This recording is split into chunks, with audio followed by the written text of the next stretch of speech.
జిందాబాద్ CPI ప్రజా పోరాటాలు సిపిఐ ప్రజా పోరాటాలు సిపిఐ జిందాబాద్ సిపిఐ జిందాబాద్ భారత కమ్యూనిస్ట్ పార్టీ భారత కమ్యూనిస్ట్ పార్టీ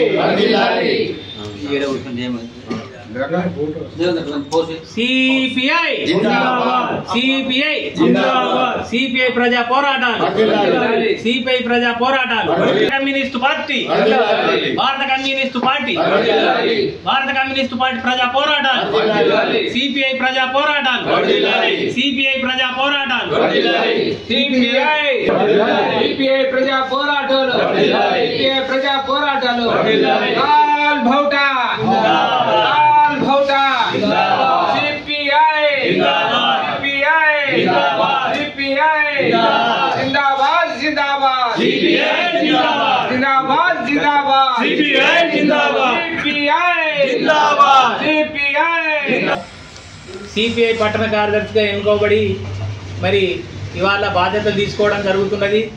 ఈ కమ్యూనిస్ట్ పార్టీ పాత రోజుల నుంచి కూడా ఎంతో చరిత్ర కలిగినటువంటిది పట్టణము. ఇక్కడ నుండి 4 సార్లు ఎమ్మెల్యేలు మరియు కౌన్సిలర్ మున్సిపల్ చైర్మన్ అన్ని వార్డులలో కమ్యూనిస్టు పార్టీ ఉన్నటువంటి సందర్భం ఉండేది. గత కాలం నుండి కూడా మనం అనేకమైనటువంటి వాడలు మరి పేదలకు ఇవ్వడము, వాడలు కూర్చోబెట్టడం జరిగింది.